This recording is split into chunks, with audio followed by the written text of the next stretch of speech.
Behold the wizard. Beware his powers.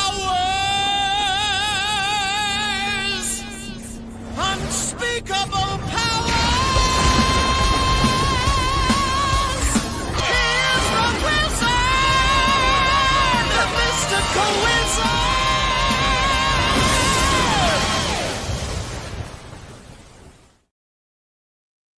Greetings, travelers, Wiz Kids, and Wordplayers. It is Wednesday, which means it is Wow Wednesday once again. And I am Wizard of Wordplay, the Wow of Wow Wednesday. And I am joined by nobody currently besides the lovely people of the chat.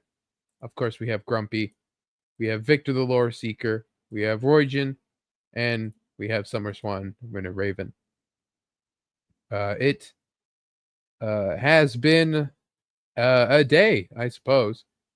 As of course there is the news going around, everyone's talking about it. Not much I really will be talking about, as I have nothing to contribute in that matter. But what are you gonna say? Anyway, I guess I will Victor says don't know much about Angela, except she's Thor's lost sister. Yeah, Angela's interesting. I don't know much about her either, besides she's she's Odin's sister, or the Thor's sister, Odin's kid from heaven, and so she's like an angel, but she's a Spawn character. That's what's interesting. I like just that kind of trivia, is that Angela's a Spawn character that was sold to Marvel. So there's some interesting stuff there. And then I know she's been like a Guardian of the Galaxy and stuff like that. So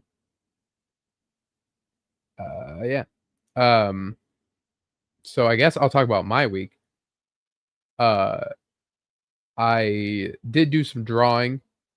I'll talk about my art stuff a bit. And so, as longtime viewers of the channel know, I'm going to be putting out a series of comics, hopefully, but definitely at least one. And so I had a lot of time before to work on it, but after getting a new job months ago, I don't have the free time. So really it's been a problem finding time to work on it. So I definitely was like, well, I have this 2 days off in a row. I want to just sit down and I want to just, work on it. So overall, throughout the past months of working on this, basically preview book, it's not going to be the actual main issue one. It's going to be just here's what you can expect from this story arc and what the overall comic's going to look like, basically. And it's not going to be an inexpensive thing. It's going to be $1 at most. It's just going to be just nothing. It's going to be 4 pages and a cover, and that's it. But basically, I got all the rough sketches down. So the origin says first 8 pages. Now that's the thing. So this book will be completely separate from issue 1. Issue 1 is its own story. It's these pages are literally a mini story, basically, just to be here's the background of the story, what you're gonna get. It's basically like an after credit scene to a movie. My big inspiration for it is the cinematic trailer for Assassin's Creed Black Flag, where it's Blackbeard talking about well, this is what I think about this guy, right? And then, and then that's not in the game. It's basically, so it's a cinematic trailer for a game. It has nothing to do with the game itself, but gets you hyped up, gets you kind of knowing what's going on. So that's basically what these 4 pages are going to be. But so I got all the roughs for everything down. That's been done for a while. But for whatever reason, like I've been so like procrastinating, so lazy that I could not work on this stuff. And so this very first panel has been just kicking my ass for a long time because it's such a detailed thing. And I'm probably putting more work into it than really is going to matter, because Jesker is here late as always. Of course. So I've been putting work in on this one panel, and it's just been like, I'm like, this isn't going to matter. I was showing Swan, I said like this building basically in the very first panel, I'm drawing with like this detail that's, not worth it, because I said this is going to be in the dark and it's going to be rainy. So none of this detail, I still got to add like actual shadows too. So like none of this detail is going to come out at all. It'll just be nothing. So anyway, yeah. So hopefully once I get that done, then it's a matter of some generic dialogue pages. Won't take so long if I can get the people to look good. If I can't get the people to look good, there's ways around it. There's tracing, there's reference, there's there's ways to do it. There's dark arts that we can use. But yeah, and then I have like another page that will probably take a while of detail and stuff like that. So I had wanted originally to get this little 4-page thing done this month. That just straight up ain't gonna happen. But because it's a pirate story, I wanted to hit it by Talk Like a Pirate Day. But it doesn't look like I'm going to be able to. So I'm going to have something ready for that, I hope. If I can have a side project. If not, we'll see. I really like just timing stuff to the particular, like, holidays and stuff. It's just fun for me. But I also just don't have time, so it's not easy. Jasker. Yes. You are here. I am. What was your week like?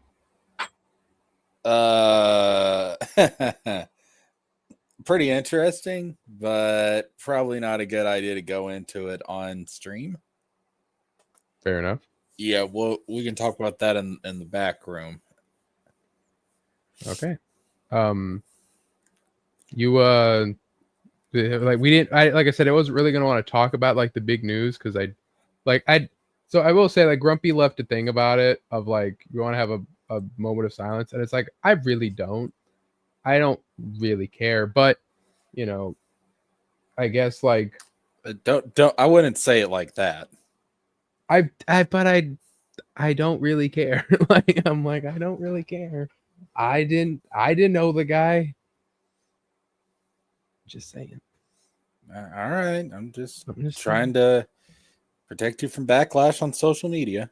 No one's seeing this anyway. Anyway, no, so well, like, it's like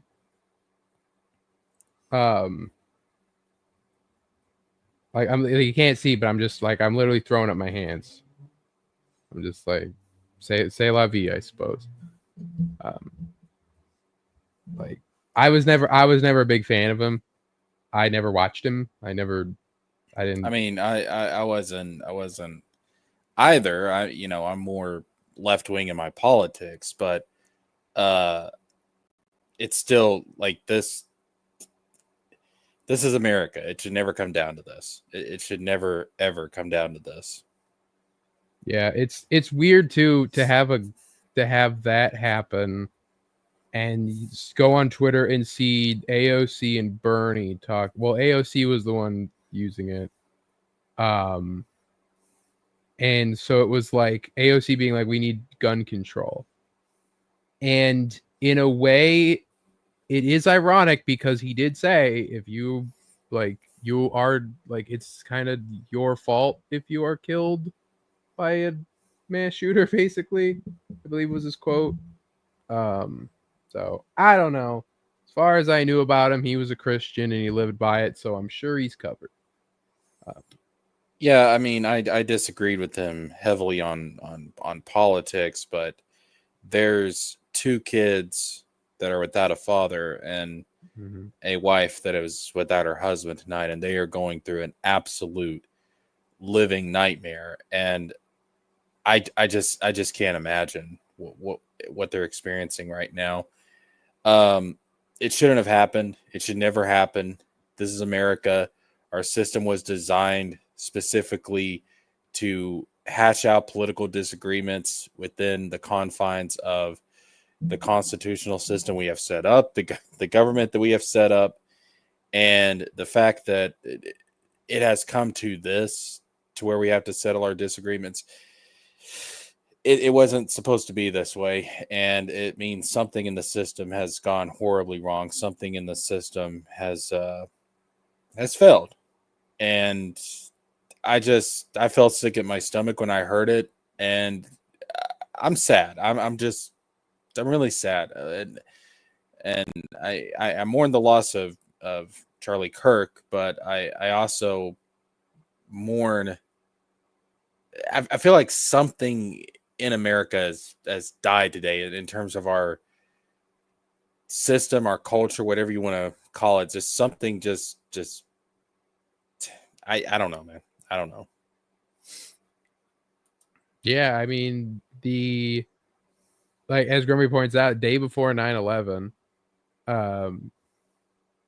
which is a crazy thing already, and then it is to have it happen to, like, honestly, Charlie Kirk was probably, I don't want to say softest, but like the most respectful of the right wing kind of like guy. Like, I don't know if I'm going pundits, but like the speakers or whatever, Yeah, I mean, he had Gavin Newsom on his show, for God's sakes.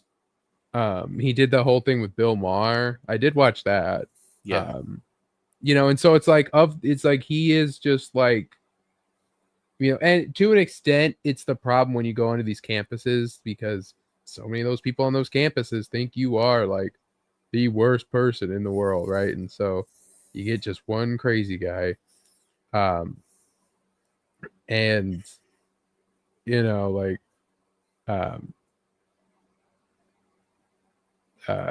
Grumpy, it's all right. It is the big news of the day, and I had the unfortunate situation of going live. Seeing it's going to be on his show, his other guy's show, or whatever, the LawTube guy. He'll be on that show. He can talk about it. But like, if this was like on a Church or King stream, be easier for you guys to go, talk about it. But for me, it's just like, like I have a position because like I did know of Charlie Kirk, and I always like but like I'm also at the unfortunate thing of kind of looking at like left-wing Twitter basically all day, being like, some of them are just ignoring it, some of them are kind of praising it, and some of them are just like, it sucks that the guy died, Anybody that's praising that this happened, I mean, just go fuck yourself.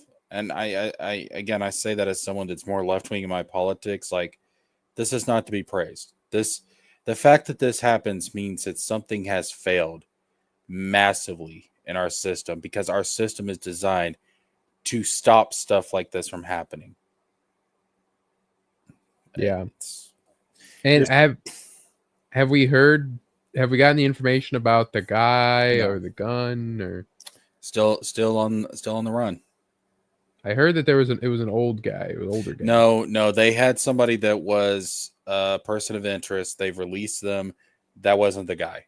They don't know who it is yet. They're looking for them. They're still at large. So, yeah. So that's really all can be said about it. Especially like it's unfortunate, especially because, like I said, Charlie was like one of the nicer guys of all. If it was like, who's that like Nazi guy that got punched at one time? Are you talking about? You're not talking about Nick Fuentes, are you? That guy? I don't know. If it was something, it's like some like crazy guy. You could be, and you'd be like, oh, okay, well, that guy was a nut job, Yeah. But and then to have that on camera, and then it's like people were like, oh, he got shot, and then it was only like 10 minutes later he was pronounced dead. Like, it wasn't that long. Yeah, I just, we're supposed to, if you disagree with somebody politically, you beat them in the realm of public discourse, debate, the arena of ideas. It should never get to this point. It should never get to violence. It just shouldn't. That our system was designed to prevent that. It was that I don't know, man. So something's failed, and it's just it really is just depressing. So,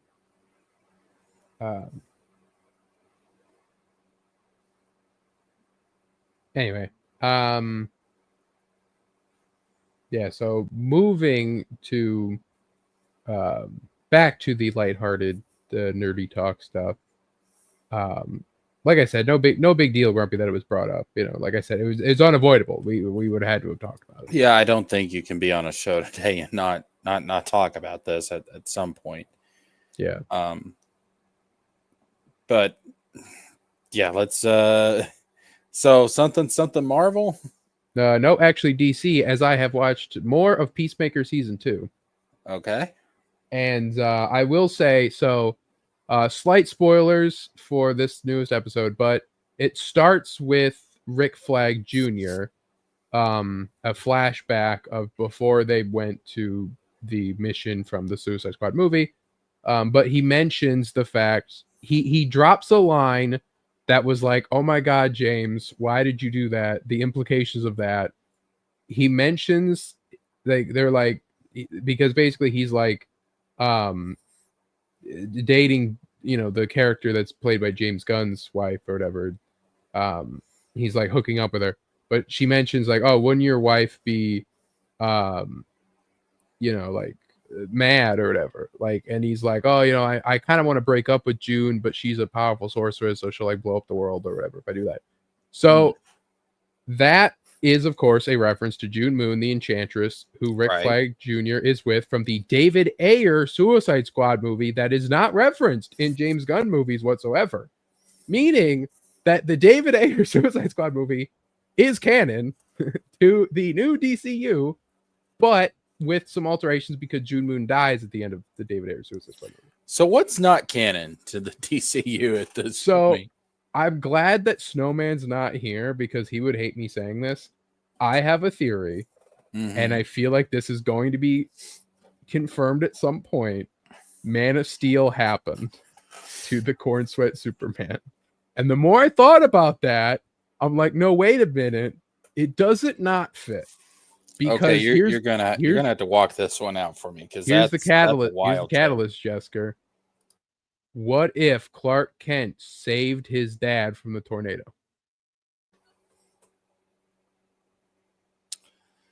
Are you serious? That's gonna be the thing. That's gonna be the thing. Because like what, like a Black Perry White, just like in Snyderverse. But the Lois Lanes are different. Well, I mean, yeah, they're different. They're different actresses. I mean, they're not Amy Adams. Just I don't know how you explain that. I mean, you just do. But like, what do you mean you just do? I say you just have new actresses, and that's just how it works. You know, and their races are still the same. Just the hair color's different. Okay, then explain this to me. How can Jor-El be a good guy in Man of Steel, but yet he's supposed to be a bad guy in Superman 2025? Well, they'll explain that. I don't know. No, I'm just saying, just like with Suicide Squad, and even though Suicide Squad doesn't all fit together as neatly as they're saying, I'm just saying that there's going to be a point where they're going to go, hello, Baki. There's going to be a point where they go like, hey, it's just like that invasion of that from the Zod that happened. And then we're just going to have to accept that Man of Steel happened. Nope. No. And it's going to be the wildest shit. Like, what is this? What happened? Because then you got all the codex stuff that comes into play. Yeah, they can cut all that out, though. They can just it'll literally be pick and choose. Yes, he's literally doing that, Jesker. James Gunn is literally picking. Then he's gonna fuck it all up. I'm saying is that it's gonna happen where we're gonna be like, there's gonna be a reference that links it to Man of Steel, and it's gonna be like, what? Like, and do you want to say Batman v Superman? You could say that, But I mean, the Jesse Eisenberg gets his head shaved at the end of the movie, and he becomes Nicholas Hoult. I'm just saying, becomes obsessed. But Wizard, do you know how confusing that's going to be for everybody?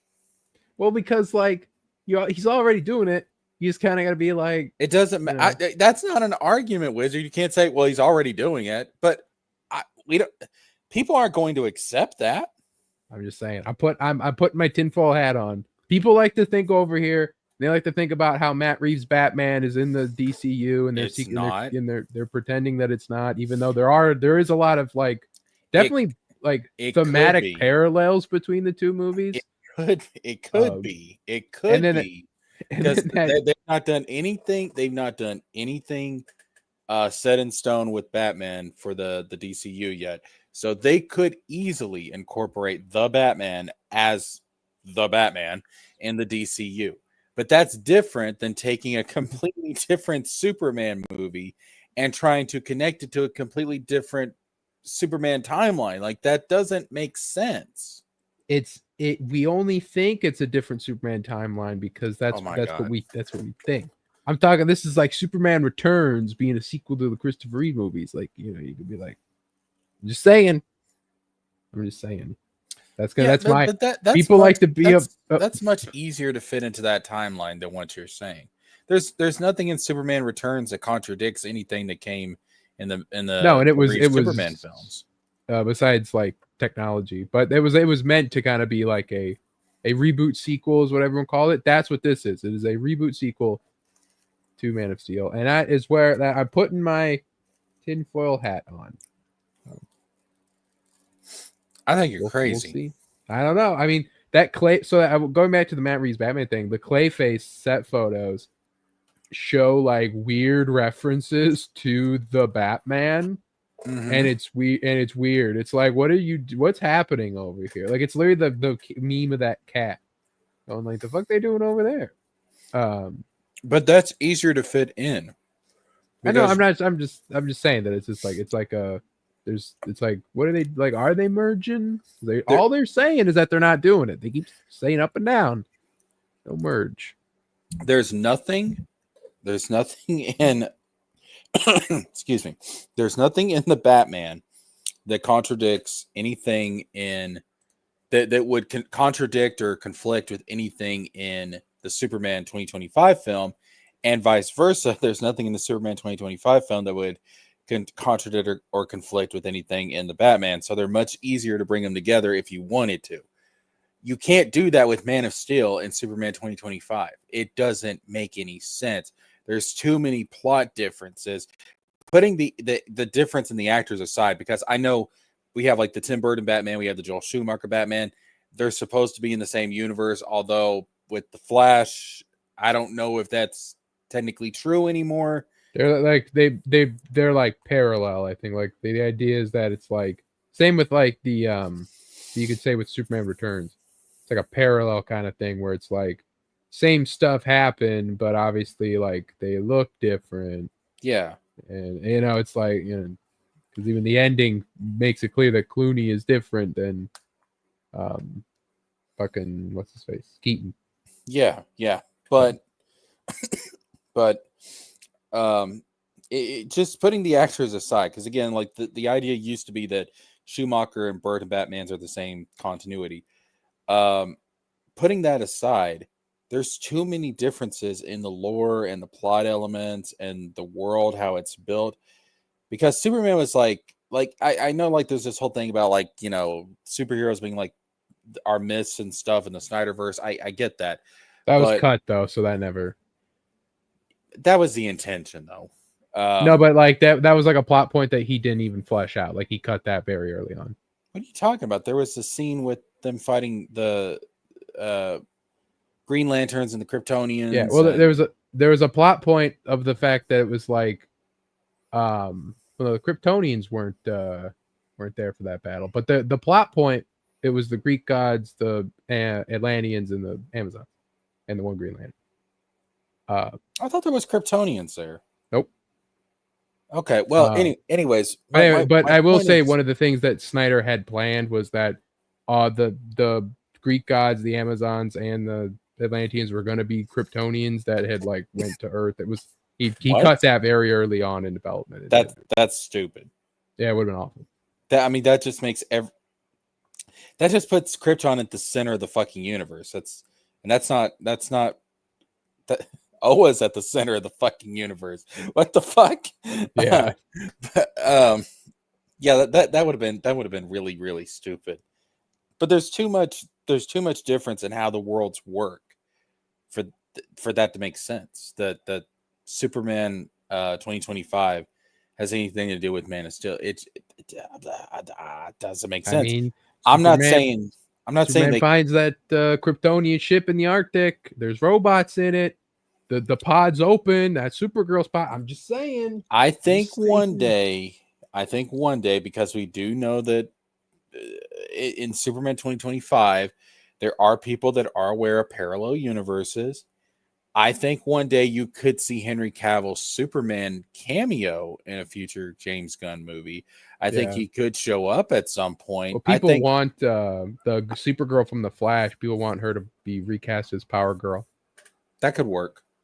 But you could see them do something to where they like bring in all the DC stuff and start connecting it to the DCU, like everything that's come before, Keaton stuff, the Schumacher stuff, like the Reeves stuff. You could have that happen because they're kind of doing it with Marvel. I'll give you one reason why they're not going to do that, Jessica.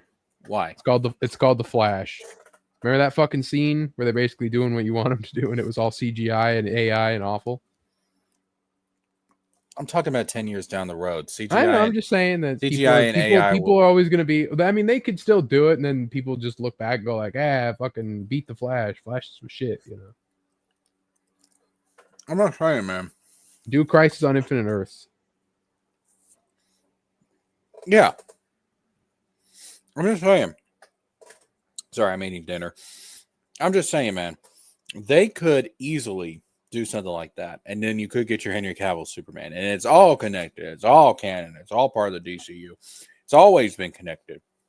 Well, I mean, technically, it is, and it isn't. Like I said, with that weird like Suicide Squad thing, how it's like, you know, it is just because to fully watch Corn Sweat Superman, you have to start at Man of Steel, and that's just weird. Like, it's just weird to have to do that. I don't think that's true. Not like if to watch the DCU. I mean, like to watch the DCU, you got to start at Man of Steel. What are you talking about? Because don't. we went So you watch you can watch Corn Sweat Superman. Okay, then who shows up halfway through? Peacemaker does. Well, let's watch that Peacemaker show. Well, to watch Peacemaker, got to watch Suicide Squad. Okay, let's watch the Suicide Squad. Well, to watch the Suicide Squad, we got to go back to watch David Ayer's Suicide Squad. Okay, well, Batman shows up. All right, well, where's this Batman guy from? Well, we got to go watch Batman v Superman. Well, okay, well, you can't watch Batman v Superman until you watch Man of Steel. Boom, there you go. I think you're stretching. It's literally what's happening. It's like how it's like because he basically he should have just cut everything off. Creature Commando should have been in the Snyderverse, and it could have been over here, and Suicide Squad is over here, and even Peacemaker. But like, and then Peacemaker literally gives me to talk about Peacemaker. Because you had mentioned they're going to introduce parallel universes. Spoilers, Jessica, they already did. Peacemaker. Yeah, I saw fucking Superman 2025. Of course, they introduced parallel universe. Well, that wasn't really that was a pocket universe. This is a full on Peacemaker. No.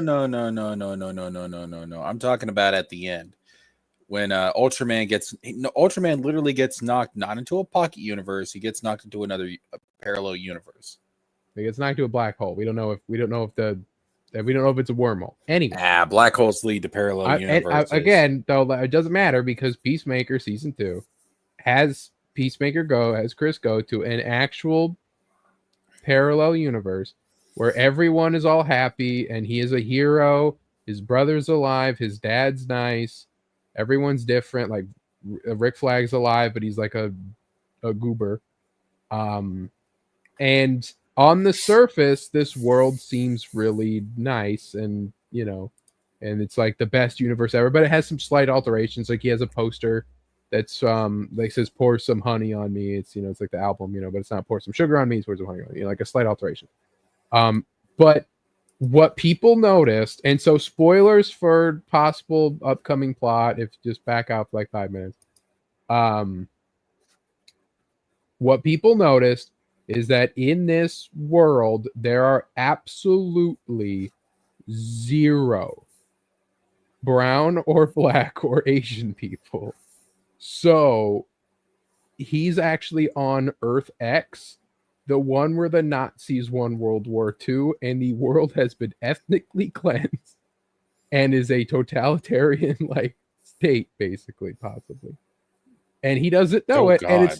it is a subtle, like, until it's pointed out, you just don't notice it. There's one moment in the newest episode where they're like, he takes down a bunch of terrorists, and the terrorists are called like the Sons of Liberty. And your brain immediately goes to like, oh, they're like fascist terrorists or something, right?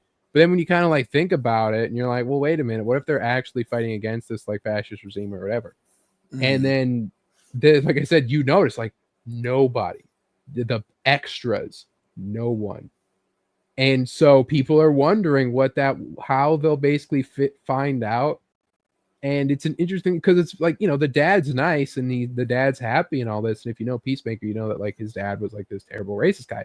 But it's like, you can't be racist if everyone's gone. Like, and so it's just such an interesting thing. It's just like, oh my God. Like, and like I said, if you don't notice it, like someone has to point that out to you, basically. You might pick up on it, but like I've seen people just watch it and they kind of suspect something's up, but they don't suspect that. You just don't think about it. So that's a very interesting thing that they're doing. And the new episode is always Thursdays at about 8:00 Central. So it's you can catch up if you want to, but yeah. So no, it's really interesting. I'm really like Gunn is just like Gunn's good, man. Like I'm glad Snowman's not here because he'd be yelling at me, but it's like Gunn's good. Snowman has a gun bias. Got a gun bias. Yeah, I mean, he a bias against him. I mean, yeah, I don't know, man.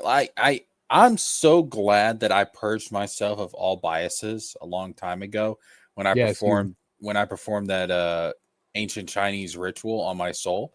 That's a story for another time. But you have to, when somebody starts a new project, you can be wary, you can be cautious, but you have to give them the benefit of a doubt until they prove themselves. Like I was cautious about James Gunn taking over DC and trying to do a Superman movie. I was like, I don't know if this is really gonna work or not, but let's see what he does. I got to give him a fair shot because that's being fair. That's being intellectually honest. And lo and behold, my caution, my worry, my wariness was unwarranted because he put out a pretty damn good Superman movie that I think really encapsulates the character really damn well. So, you gotta be fair, man. And look, I said in my Superman review, I've said it anytime we've talked about Superman. After that first movie and how good it was and how well he understood the character, he gets the benefit of a doubt from me. Like going forward, like it's like, okay, you proved yourself. Let's see what you can do. So until he fucks up, then until he fucks up, I'm ride or die with him right now. Yeah, like even with like I'm most cautious with Batman, but like and Snowman is too, because Snowman loves Batman, but me and Snowman's ideas of Batman are a bit different. But I can kind of go with any dark broody Batman or like fantastical. But people are the children yearn for fantastical Batman, I will say. I don't think you're going to get I can tell you this. I don't think that you're going to get Tim Burton Batman. I don't think you're going to get like the tone and the characterization that you got in Batman and Batman Returns. I don't think that's going to happen. I don't think you're going to get Nolanized Batman because clearly from Superman, James Gunn's not going for realism. All right. Yeah.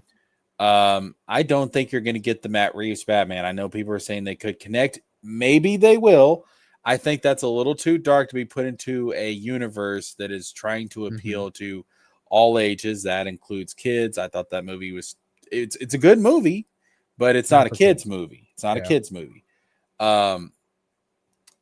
I think what you're gonna get, and I'm probably gonna get attacked for this, but I think what you're gonna end up getting is something that is gonna be closer in style to the Joel Schumacher films, but the writing's gonna be better, the characterization's gonna be better.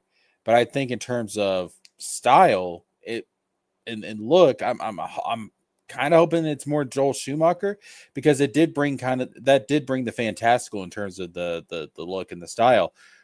It's just the writing is fucking terrible in those movies. Yeah, I'll say like I think the name is a big tip off, and I think that what I want out of this is for Batman to be the Batman of Brave and the Bold, right? Like that cartoon where he's like, he can be tough and he can be stoic and he can be all this stuff, and then he's like, I can fucking fight a giant fucking alien right now if I want to, or I can fight a supervillain, and it all makes sense, you know. So anyway, Roygen asked, did Superman didn't suffer a fall off, right, like Fantastic Four did? No, it actually I think it made like 125 million over its budget, I think, recently, only domestically or something like that. It had more overseas, but it made more than Man of Steel, but adjusted for inflation, Man of Steel made like a billion by inflation, but then it cost more by inflation too. So it's like the new Superman movie had a much smaller budget than Man of Steel did. Yeah. Which needed to happen, because I'm sorry, these movie budgets have just gotten ridiculous. A lot of it's actors, like Nicholas Hoult, and like the guest stars like Alan Tudyk and Rooker and all that. But like Nicholas Holt's really the biggest name of the movie. He was the one that cost the most too. He was like $2 million. Wow. Favorite Batman is from Justice League Unlimited, the animated series. Yeah, the DCAU Batman. And he can fight. He fought aliens in the very first episode of the Justice League cartoon. You know, it's like, and it works. Let me ask you something. Do you think we're going to get the blue and the black, or the blue and the gray? I think we're getting gray and blue. I do. I do too. I think even in Creature Commandos, when we see it, it looks gray and blue. Yeah, I agree. I think it's time, and I think if anybody can pull off that that blue and gray in live action, James Gunn will find a way to make it work. So, yeah, I definitely think we're going to be getting the blue and the gray, which it's like fucking finally, yes. Yeah,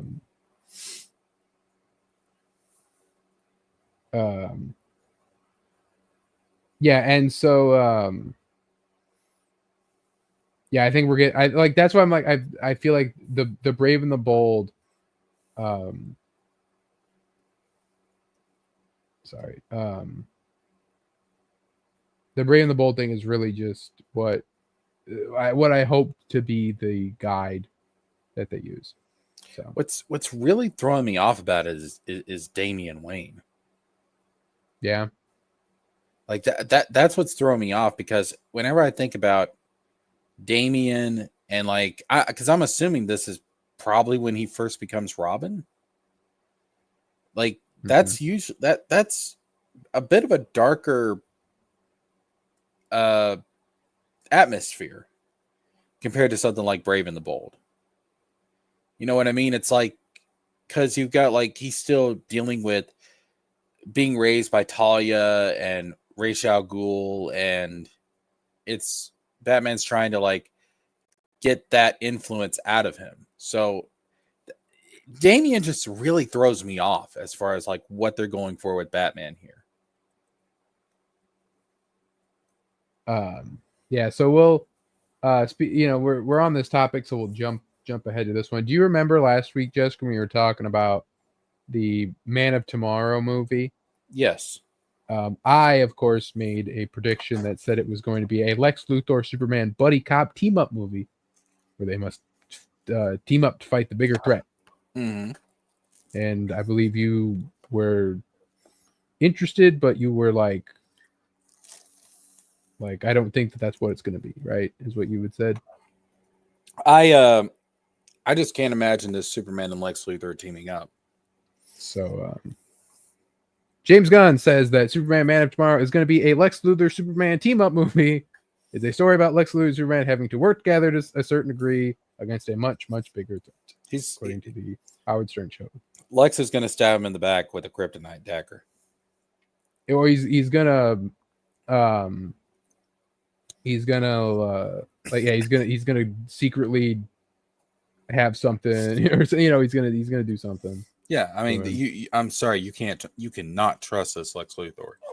He's a bastard. So who do you think the bigger threat's going to be? It's got to be Brainiac, right? Already? I mean, like I said, you set him up. He's the after credit scene of Supergirl, and then you don't have to defeat him, I suppose. I figured James Gunn would save him for Justice League, but maybe. I mean, yeah, we don't know who he considers a Justice League level threat. I don't even know how close Justice League is in the timeline. I don't think anybody does, because he's not said anything about it. Like Justice League on its own is probably not even an Avengers level fast. Justice League could be a damn Infinity War, like 10 years down the line of this. Wow, who knows what they're gonna do? We already got the Justice Gang, so it's like, yes, it's halfway there, but at the same time, like, it just proves that you can just do that, and then people will just be okay with it. So, the only way I can really see if they want to do this as like strictly a Superman villain is to go the animated series route and make him like a AI supercomputer from Krypton. Yeah, like really tie it into Krypton more than anything else. And then it's like, okay, that makes sense to be more of a Superman villain. But I always thought Brainiac would be a Justice League villain, but I mean, it can work. It can work. I'm trying to think like who else they could team up against. Like Brainiac makes sense because of Lex Luthor being a genius. Like he might be able to deal with Brainiac on more of an intellectual level. Yeah. That's basically, it's like, it'll be like, I can't outthink this guy, but I do know a guy who can, and he's gonna go and he's gonna grab Luthor, and then Luthor's gonna have his mech. He's gonna be in the Hammer Bravia mech suit, painted green and purple. It's gonna be cool. Otherwise, the only other person I could think is it's the return of Bizarro, but I feel like that would be dumb. Like, it's not good enough. I could see it though, because I mean, if we go off the theory that Ultraman becomes Bizarro, then Lex created him, so it could be a situation of like Lex having to clean up his mess. I know, but I don't see that as team up to, like, Superman beat him already, right? So it's like he jobbed already, Yeah, so but I don't see that as the teaming up to face the bigger threat. Bizarro is one of those things to where you can really kind of play with them a little bit more than some other characters. You can kind of make Bizarro almost anything that you want him to be. He could come with like a Bizarro League, and he can have Bizarro Lantern, who's afraid and skittish. He can have these like other Bizarro Leaguers, and then that's the bigger threat, because obviously there's more of these crazy Bizarro people. Possibly, but then at that point, you're kind of getting more into Justice League territory, where it's like, oh, you got this team of Bizarro heroes, and then you got the Justice League. Yeah. Well, I mean, if it's a Superman sequel, the Justice Gang could still be back in there, Hawkgirl and Metamorpho. That's not the same as the Justice League. I know. I'm just saying that. I'm saying that there'll be copies of those. I'm talking about a team of heroes that are led by Superman, Batman, and Wonder Woman. Damn it, I don't know. Talking about. I know. I'm just saying, like, if it's gonna be, I'm saying Bizarro has Bizarro, Mr. Terrific, Bizarro Green Lantern, Bizarro Hawkgirl, Bizarro Metamorpho, whatever. But I don't know. Like, that's why to me this has to be either Brainiac or James Gunn's writing some jobber to get like a huge push that we can't even fathom. It's like it's gonna be fucking Titano. Remember like fucking Titano in this damn movie? And he's like, yeah, it's Titano. And it's like, all right, Well, I mean, bro, I mean, he could rock with Titano. see that's the thing with James Gunn, like he can bring almost anybody in and make it work because I mean, look at what he did with this movie. Look at what he did with fucking Guardians of the Galaxy. Yeah. Yeah. Like if James Gunn is good at one thing, it's taking the unexpected and what you don't think would work and making it fucking work. Fucking you Peacemaker. Peacemaker was literally nobody. Yeah. Like he was a literal no one and he got his own show. You know, and he's a household name by this point. Let me ask you something regarding Hawk Girl. Which version of Hawk Girl do you think this is? This is Kendra. Kendra Saunders. She Bella said as much during interviews and stuff. She said that her mom bought her a Funko Pop, but it was of Shira Hall, and so she said, "This is great, Mom, but this is not who I'm technically playing." So it's you can tell by the helmet too. So helmet. So it's confirmed to be Kendra. I believe so. It's never said in the movie, and I don't believe it's said in Peacemaker. But yeah, it's like I don't remember them ever saying what her name is in the movie. But it's confirmed. Well, also because I think Kendra is also like Latina too. So that was like the other tip off. But yeah, I believe she said that it's Kendra. So. And because Shira is more of like that was Bruce Timm's thing. Otherwise, Shira really was like the old Hawk Girl from like the Silver Age or whatever. Like she wasn't really like Kendra's like really the main Hawk Girl. That was weird too to find out because as a kid it was Shira. That's what was on the fucking Justice League cartoon. But right, it's like in most things you're reading, it's most likely Kendra.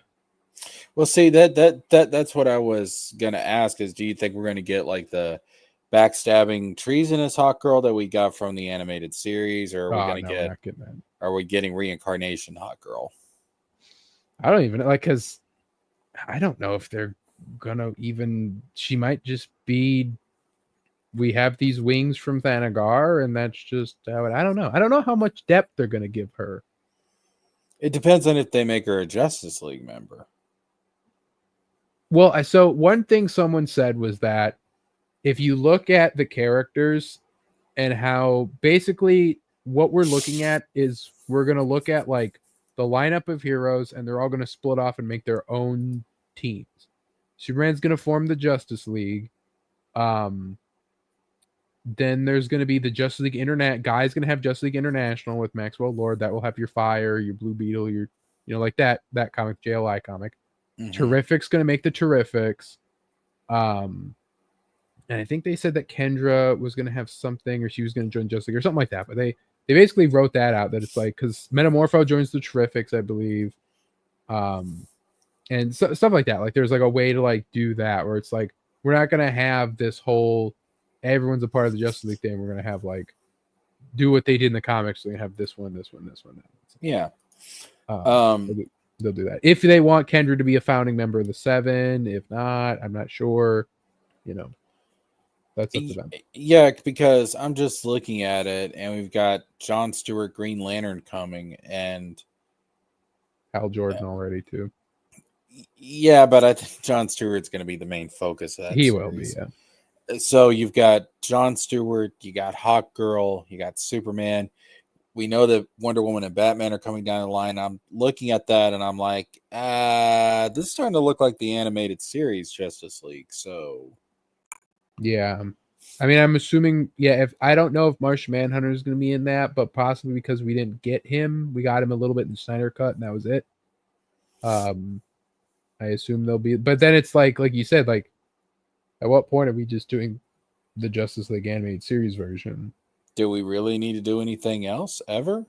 But I think I think Martian Manhunter was in the JLI, so I'm not. I don't know where they're gonna, because like Justice League, like a lot of people in that. But he was also one of the founding members of the original Justice League in Brave and the Bold with Aquaman. Aquaman wasn't in the DCAU Justice League. He was in Justice League Unlimited, but that doesn't everyone's in that.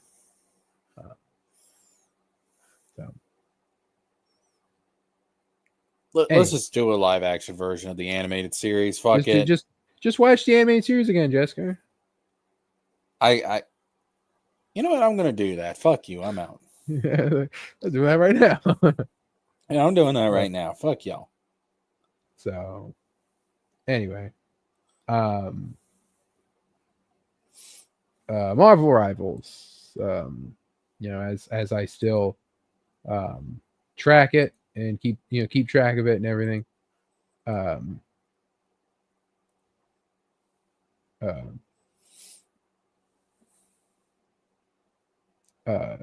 Sorry.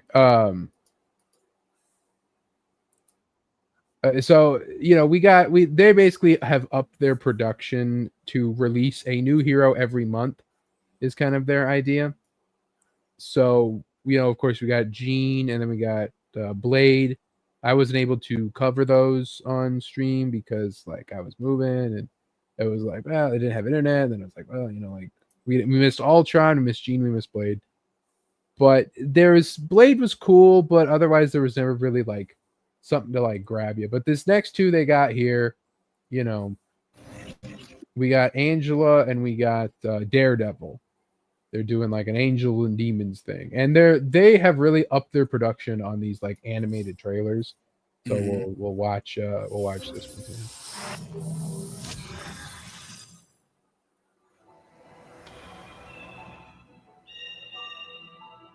Kunlun.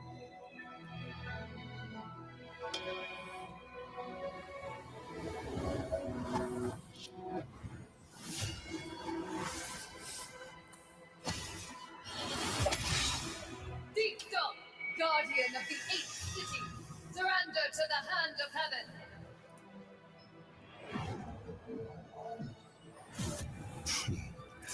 The devil doesn't kneel before false angels. So be it.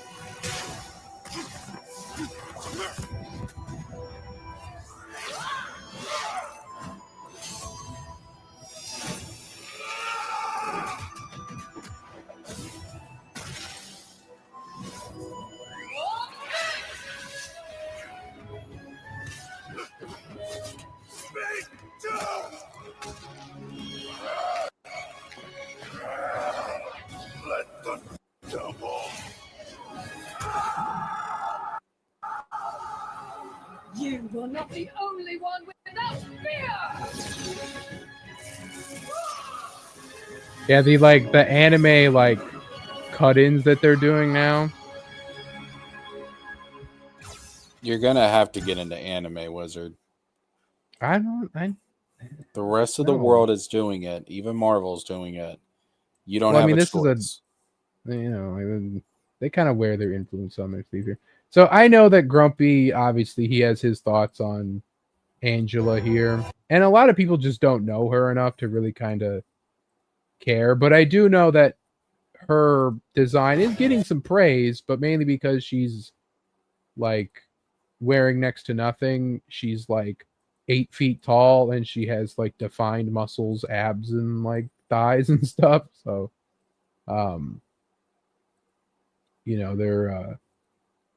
there is that. And then we have Daredevil having his his kind of design that he's got with more basically in the lore, he's got he's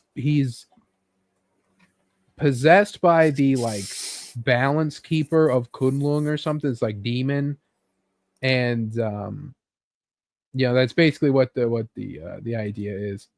And so that's why he's kind of got these powers, which will also probably tie into his kit, because he could just be a dude, but I think they want to give him some extra effects. And you can kind of get some hints at what he's going to do here, with his ultimate when he goes crazy demon mode. Right here. He puts a little marker. He has the hand marker on her here. So what people think is that he's going to basically blind everybody, all the enemies in a radius, and then he'll put a marker on him that'll probably give you extra damage or whatever, or something like that. So it's basically a way to play into like his blindness, but then have like because like I said, because of the lore, he has these like powers. But we'll see what they do with we'll see what they do. I mean, people are hyped for Daredevil. Daredevil sort of okay. Grumpy says, but insufficient. Angela's worse. She already looked like a hot Valkyria with asymmetrical, never going to function armor. This is just not right. A rare Marvel design fail. Marvel Rivals fail. So I will say with the asymmetrical thing, like she is she has the one she's the one-winged angel, right? That is kind of the idea. That is Sephiroth, sir. I was just clearly Angela. I mean, like, what she's got. It's But Sephiroth. see, that's I will say too, Jessica, you're missing crucial joke that I could make, or like because Snowman and Cynic aren't here for me to basically call out that she's the blade of Mikola and she's never known defeat, right? But it's like you're not gonna get that. So Where's because you didn't play. Where's play Elden Snowman? Ring. Snowman's still doing his work stuff, and Cynic is big timing us, I think. Dag nabbit Cynic, get your ass on here. I thought Cynic was supposed to be on Good Logic tonight, but not until later. Oh, okay. So we see so basically what this idea how her thing works is she has her like golden weapons that she calls out depending on like what like I think stance you're in. So like here she is, like you can dive down, you strike people in the air. She'll be a guardian, right? She'll be the tank, but she's a flying character. Right. Which is like crazy. So now we have a flying tank, flying healers, and flying duelists. So you could almost have a full flying team.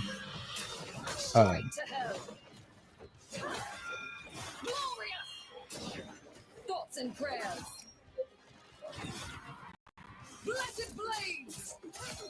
So then she like when she crashes down, she changes her stance to the dual axis, so she loses her one wing, thing, and then she does that. So she's a fraud. Sephiroth of the Z is the one-winged angel. Yeah, Fuck but even that. like I'm just saying, flying's okay. Well, I mean, Grumpy the flying, it's more like it's like it looks the same speed of Iron Man's. Like you can only cap it so far. So Angela should for sure be a tank. Yeah, like that's why they made her bigger too, because even Emma Frost they rose to a bigger size because she's a tank in the game. So it's like they had to do that. But like she's a child of Asgard, so it's like fuck it, make her huge. I think she looks fun. There's one of the things she can do is she can like pin people with like this spear, but they've shown that you can pin people on the wall. I think it's this move here. She throws this spear and you get like locked and like tied by like a chain.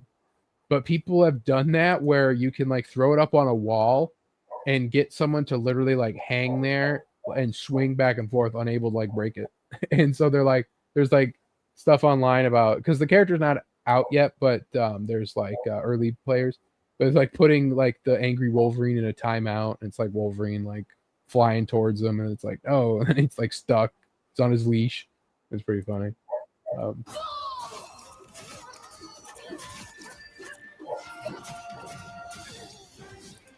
Yeah, and then you can just take off and fly away. So I think she'll be very fun to play as.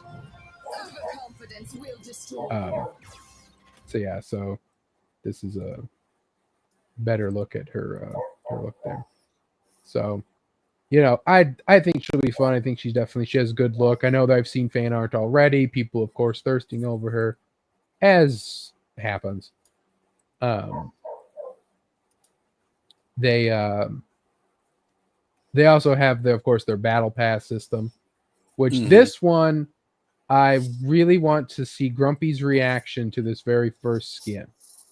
I of course already pointed it out to someone, but Grumpy, if you haven't seen this before, what will this remind you of? Hold on, that's the wrong thing playing.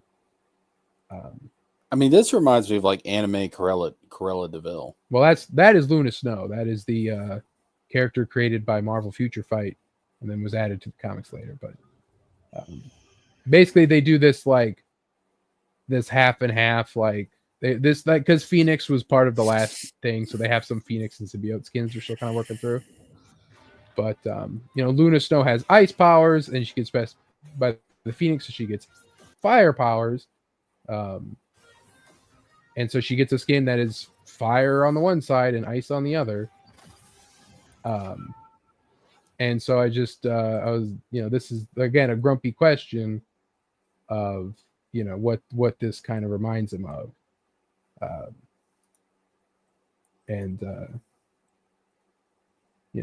I think this is a good skin, but they also just released a summer Luna Snow skin where she's in like a swimsuit and her ass is out. So it's like, I don't know why anyone would pay for anything else at this point, but whatever. And this isn't this is just kind of like the MVP scene. So you don't get to see him as easy. It's in like the regular renders and stuff.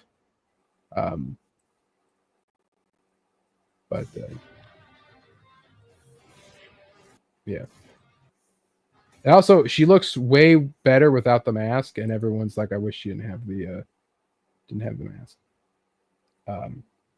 So anyway, so that Grumpy, I'll let Grumpy, catch up and see that. But then they have like this like Phoenix Loki costume. It's all right. Sorry, I'm buffered. I have a lot of tabs open. Dark Phoenix, which is good. I like when they give us a skin for the character shortly after she comes out, like shortly after they come out, because normally you don't get the free skins for a while, and it's like, okay, I like collecting all of the different skins, and so yeah, the Dark Phoenix one's good. A Mecha Moon Knight, which is pretty crazy. Basically based off the What If episode where other appearance.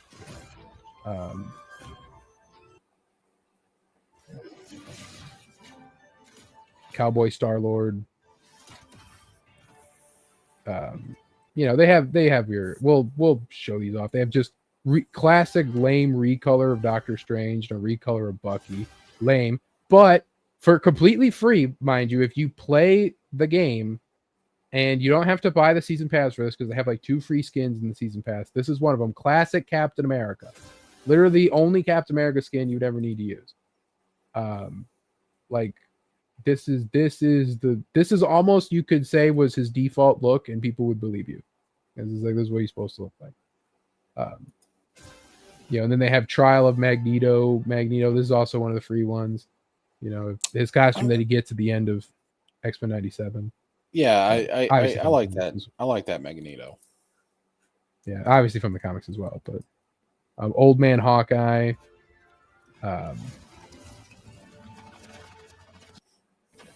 This is, like I said, they're showing off with all the skins and everything, the MVP screens. So yeah, so that's the battle pass. I just like the kind of thing with that Luna Snow. The cap looks okay. Grumpy, I'm surprised you're not pointing out what these Luna Snow looks like. Come on, bro. Then again, the person I sent it to, I don't think got it either. But like, come on, Grumpy, that is the fan art of your Summer Swan Winter Raven. Grumpy, that's Summer Swan Winter Raven right there. That's half ice, half fire, like you designed. Marvel Rival stole it from you. Kate. The Gay Magneto is awful. Even Marvel Rivals can't make that look good. I mean, it's basically is just that exact costume. But I don't like the big M. The suit, the costume's fine, but the big M is weird. It's a little too comic booky. Magneto wouldn't wear that in my mind. But I'm not sure. I mean, I could see him rocking it, to be honest. Like, it's just the big white M. Doesn't fit. But anyway, another thing, of course, I mentioned the summer skins with Luna Snow. They're also adding more summer skins with like Thing, even though Thing already got one. So basically, Thing is getting two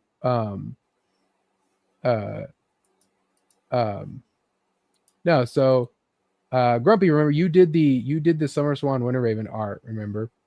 And so that just what reminded me of when I saw this skin was because that's what you had. You had to split down the middle. My Summer Swan Winter Raven,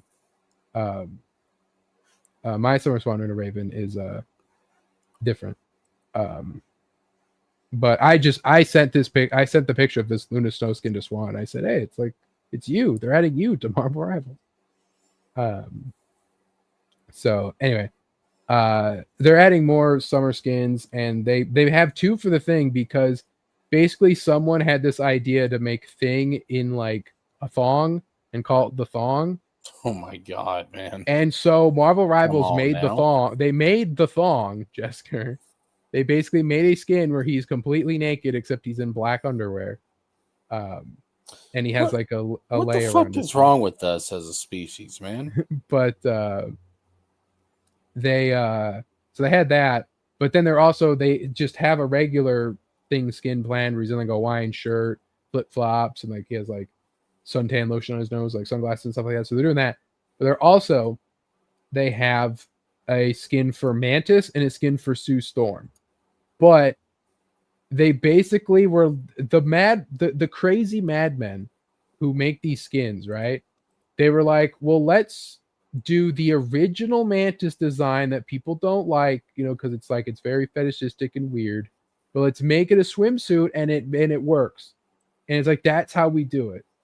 Hello, Ruby. Ruby is here. So it's like this, like here's that. So it's like this is like you can see the yellow and the green. Obviously the exposed legs and then like the little like grass skirt kind of thing. We have that there.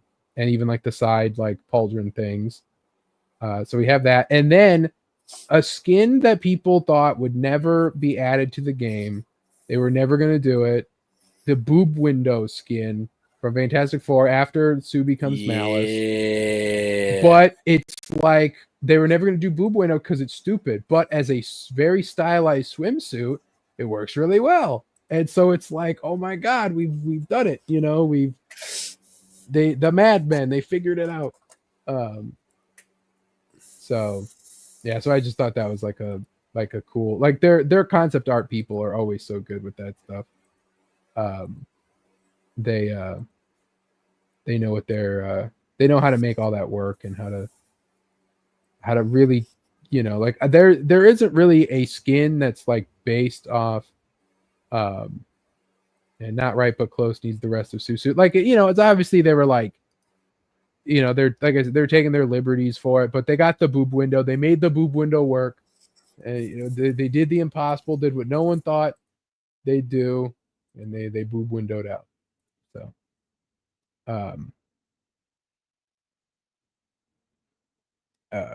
yeah. What else do we have here? I guess really it's just this, and then some filler news. So, yeah. Insomniac Wolverine is back, possibly back from the dead after years of silence. If you didn't look for the leaks, years of silence, and not knowing what's been going on with that, because basically, what had happened was obviously we got the announcement of the game, and that was it. Then it leaks out. The entire Insomniac's entire timeline leaks out, showing they were gonna do DLC for Spider-Man 2, then a Venom spin-off game, Wolverine, and then all this other stuff after that. And then it was like nothing ever came out of that. They canceled everything, focused solely on Wolverine. But so much leaked out of Wolverine. There's cut scenes out there. There's casting. There's a whole ass second playable character for certain levels, like what Miles and MJ were. but it's also kind of cool. So it's like I ain't mad about it. And so, it's all this stuff. So we thought the game was like dead. Like I just mentioned it, like I think last week, where I was like, remember when they were making a Wolverine game, but it's like they ain't making one no more.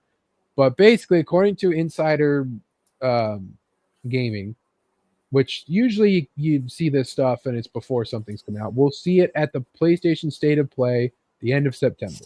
So really, in a couple of weeks, we're going to get, I assume, a cinematic trailer again, and then they'll probably start ramping up marketing, change the Insomniac Games account to have the claws, and they'll start showing stuff off, So now maybe we get gameplay, but I'm just assuming we get play.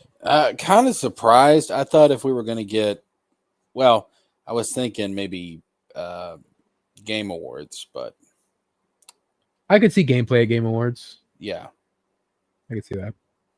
Yeah, actually, yeah. Like that would actually make a lot of sense. Do like a cinematic reveal trailer at State of Play and then gameplay at a Game Awards.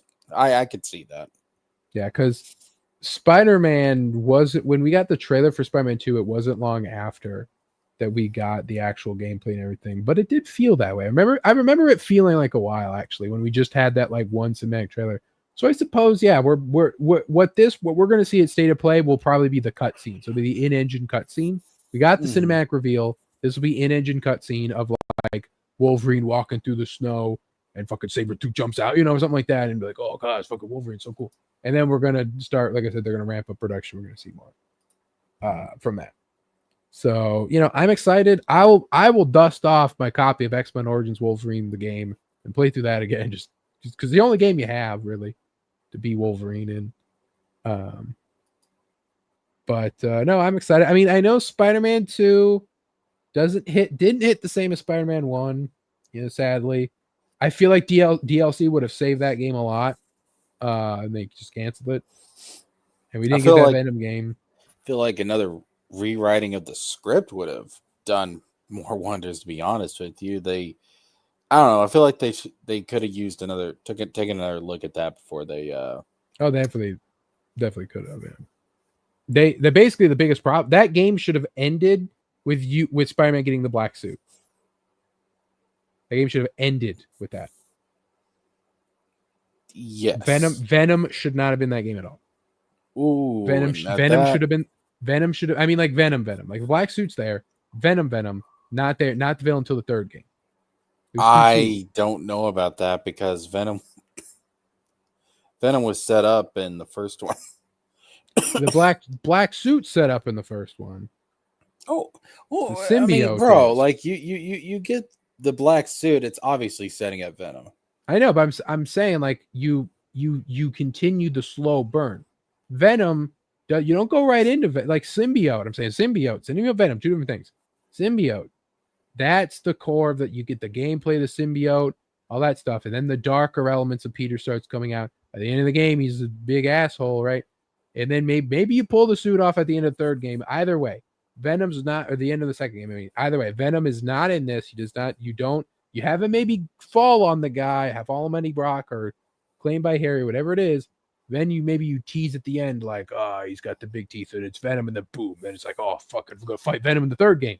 So then who would have been the villain in the second game? You got Kraven, you got Lizard, they're already there. You got Lee, Mr. Negative already there. That's the thing. Spider-Man 2 just kind of bloated and not in a good way. Like Spider-Man 1 had a lot of villains, but it all worked. It all fit together because they were established in the universe. You knew them already. I don't know. I came out of Sinister 6 had a lot there. I came out of Spider-Man 1 and just expecting for it to be Venom. I mean, at the same time, they set up. I mean, Goblin's good for 3. Goblin's a good setup for 3. But already they're like, well, they're also bringing Ock back, so who knows? But how they're gonna stick the landing. Plus, they got Miles in there now, and Chameleon, and Carnage, and Silk, and there's gonna be a lot in there. But I think the big bad's gonna be Green Goblin. Personally, the big bad is gonna be Green Goblin. But that's the thing, right? Is that you're gonna have these mini arcs, these mini bosses that can work. It worked with Spider-Man 1, but Spider-Man 2, it didn't hit the same. Now There's a lot more problems than just the villains, but I do feel like the villain stuff is a problem. But there's the tone, there's the weird core people. The big quote was that all the characters talk as if their HR is in the room with them. Mhm. There's no, I don't know, not really dirtiness, but there's no like grit to them at all. They're very much like just, I don't know, it's weird. But Miles should not have been the like he should not. I get what they were going with the player 2 thing, but Miles needed a completely better story. His story was terrible. Like his inclusion in the story is awful. You know, we have a whole clip up on the channel of us talking about Spider-Man 2 and its wasted potential. And it's only really gotten worse as time's gone on, because I'll tell you, I will play through Spider-Man 1. I will play through Miles, and I want to, and I have plans to do that. But Spider-Man 2, I look at it and I'm just like, I don't want to. Like, I'm just like, I don't want to touch Spider-Man 2 again. Like, I want to give it a fair shot for a second time. And its traversal, its city is still really great. But like, I'm just not with that with Spider-Man 2. I'm just like, man. So, but that being said, with this Wolverine game, you know, can they bring it back? I don't know. I mean, you're already, from what they showed of the leaks, there's like this mutant haven that's being run by like Lady Deathstrike or something. Or no, I think Jean runs it. But like Lady Deathstrike's there, but she's not going to be evil. I don't know. It's this weird thing. But we'll see. We'll see what they do. I hope that they take a lot of the criticisms of Spider-Man 2 to heart and work on it, and not have this be so watered down and so like soft. It's a Wolverine game, man. Like, this should be gritty. It should be raw. It shouldn't be like corporatized. Spider-Man 2 removed all the fucking cops because one guy wrote an article. You know, like that's some weak shit. So. No, it is. Look, I think at the end of the day, man, like, we can all admit, like, Spider-Man 2, it was a mess. It was a mess getting there. They probably rushed the game too much. Like, they were trying to hit while the iron was hot, and they ended up getting burned. Yeah. So I feel like if we went back in time and they just spent like maybe another year on this, you know, kind of polished it up a bit before they put it out, this could have been so much better. Yeah. And definitely, like with Spider-Man 2, like Miles is the person to fight Venom last. Like, that's so stupid. Like, in that boss fight, you play as Miles last in that fight. Rated M, exactly. Like, this game should be rated M. It should be bloody. Like Last of Us proved, Red Dead Redemption 2 proved, you can do these great fucking stories in a rated M game, you know, like, and they sell amazing. They win a bunch of awards. Like, have the bravery to do it. Don't try to be like, no, we got to appease Disney. You know, like Deadpool and Wolverine did it. You know, like, you can have them do this bloody shit. So, you know, I hope that they go for it, and hope that they're brave. Don't be weak. Don't be like you were with Spider-Man 2 and not take any chances. Yeah, no, I agree, man. It just you know, actually just fucking go for it, man. Like, stop doing these half measures, because everybody can tell. Everybody, like, you can feel it. You can tell when you play the game. You can tell when you see how the story played out. It's a game of half measures. That's what it is. Now, luckily with Wolverine, there's no hype behind it, as far as like they haven't set anything up. Like Spider-Man 2 had set up. We all had in our heads what was going to happen. Like, oh, what's going, you know, it's going to be Goblin, going to be like fucking, you know, like Craven wasn't even set up. Craven just showed out of nowhere. But you know, it's like, oh, it's going to be Venom. You know, like, who knows what they're going to do? You know, all stuff can happen. And then it was like, and then you rushed it. And there was too much going on. And it was kind of like, yeah, okay. Then they were throwing in like the Null Venom lore, and Venom has wings, which I know he does because of Null stuff, but it's like, that's a little too Donnie Cates, I believe, wrote that, if ever it was. It's like that's a little too modern Marvel comic stuff. Like, why can't he just be a big, huge, fucking evil Spider-Man? They just throw fucking hands in a church, right? Like, why does it have to be we're going to take over the world and basically remaking Web of Shadows? They just did Web of Shadows, but with null stuff. I fucking love Web of Shadows, dog. So, Web of Shadows is such an underrated Spider-Man game. I think Web of Shadows is pretty rated. People praise it up and down. It just doesn't. It just didn't. It's not a mainstream game. Not when it came out. It didn't sell that well when it came out. It's gotten a cult following since then. But I loved it when it first came out. I was like, this game is fucking awesome. I mean, it does have its issues. It does have some buggy moments, but overall, I fucking love that game. Baki says DC needs a perfect Spider-Man alternative that's not just Sideways and Blue Beetle. I mean, Blue Beetle works, but I mean, you're already thrown out two, so it's not as easy to get the. Look, DC's big heroes is always going to be the Trinity.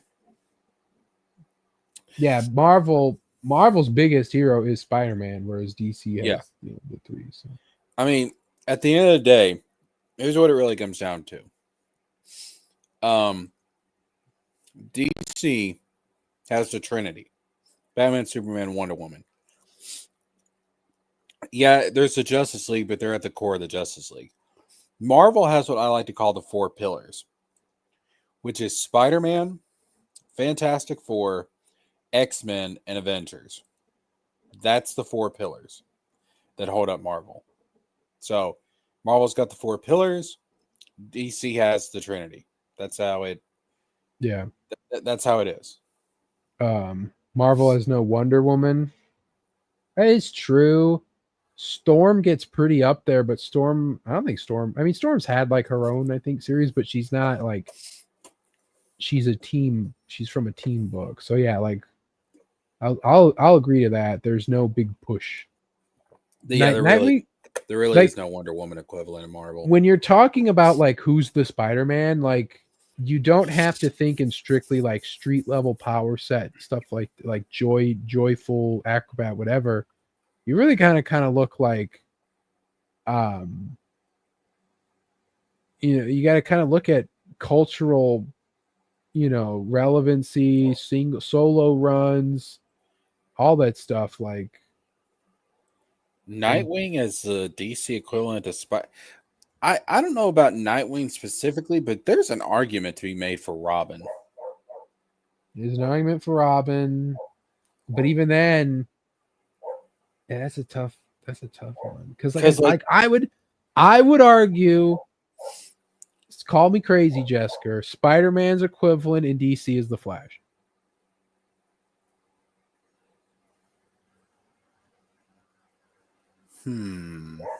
Like Flash isn't at the level of Spider-Man, but if I had to pick, like he's close. He's got the science, he's got the youth, who writes him, he's got the relationships. There's I guess the Rogues Gallery. I guess when I'm thinking about Spider-Man, I'm thinking more of like the teenage Spider-Man. So that's why that's Spider-Man. That's why I'm thinking about Robin. Yeah, like 70s and 80s Spider-Man, right? Or whatever. He was like in college and he was married and all that. So one more day. I can see that argument. I just don't think that DC needs to have their own Spider-Man. I think you just have to do the Trinity. Like if you can get the Trinity right, everything Everyone else. Just said Shane Davis saying Flash. Yeah, like if they gave Flash a push, he could be DC Spider-Man. He could. I'm not denying that, but honestly, though, I think if you just get the Trinity right, everything else starts to fall into place. Yeah, and I would say Flash can fit as a fourth in that list. Like either Trinity, then he could be right. If they would give him more of a push, I would agree. And that show too, that the Grant Gustin show before it went to shit, and if the Ezra Miller movie would have been good and the Grant Gustin show didn't go to shit, we would have been a completely different world right now. Anyway, yeah, so we have here this quote from Tom Holland about Spider-Man Brand New Day. Said he wants to do justice to Peter Parker's character, want to bring the fans something that's really worthy of their time. And I'm very grateful for their investment in our franchise. You know, classic line, but it's still always good to hear from the guy. You know, like it's like, hey, you know, we're gonna treat you. We're gonna be respectful to the character. We're gonna treat the fans right. We're gonna treat you right, baby. Treat you right. Gonna treat you right. Hold you tight. Then Baki had said like Princess Amethyst. If you mean like warrior woman, or like if you want to be technical, you could say that Power Princess is Marvel's Wonder Woman, but that's a cop out. I don't. Marvel's Wonder Woman's, like I said, like Storm's the closest because Storm's up there. I think Storm's the woman who's appeared in the most published Marvel comics. I think is the metric that I saw, which would make sense. But she hasn't, I don't think, had her own run. You could argue, well, Wanda, but even then, not really. Wanda's not getting good writing, you know. So it's like you can't say Carol because Carol's didn't start getting a push till recently. Yeah, like just Storm's the closest, and it's almost like she's like Storm doesn't have a rogues gallery. She-Hulk's not bad, but She-Hulk, Carol could work. because like Wonder Woman's got this rogues gallery and she's got this history that none of the other girls have, because even Storm's been there the longest, but Storm is always in the team book. Like, and it's like it's the Storm gets it by what's the term? Like Storm gets it by the process of elimination. You know, that's the thing. Like Storm doesn't. I'll give it to Storm because I have to give it to somebody, but I don't feel good about it. Yeah. So.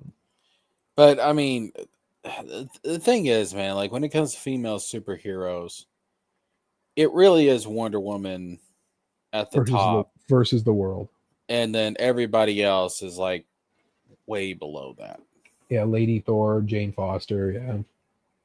Like even like Valkyrie Brunhilde ain't touching Wonder Woman, you know? Like Brunhilde's cool, but Brunhilde's been in nothing. Especially I think she's dead. I think the closest superhero, female superhero to Wonder Woman in terms of personality across popularity across both DC and Marvel, number 2 would probably be Batgirl. Well, yeah, but the question is for Marvel's one. Yeah, I know, but I'm just saying, like, when you really think about it, like, impact, it's Wonder Woman, it's Batgirl. After that, it's probably Supergirl. Yeah, I'd say so. And when you really think about it, DC has done a better job with their female superheroes than Marvel has. Well, to be fair to DC had many of them for before Marvel got theirs. Wonder Woman especially, you know, and then Batgirl and Supergirl, like Batgirl from the 60s. And they weren't making solo. I mean, they had like She-Hulk and Ms. Marvel, but they were attached to these. I mean, I suppose you could say Batgirl was too. But Supergirl, I believe, was I think the 50s or something. She was older, but yeah, like I love Brunhilde, and it's like it is only Storm. It just sucks because it's like Storm doesn't have that push that she could have because she's tied to the X-Men books. She's like stuck over there.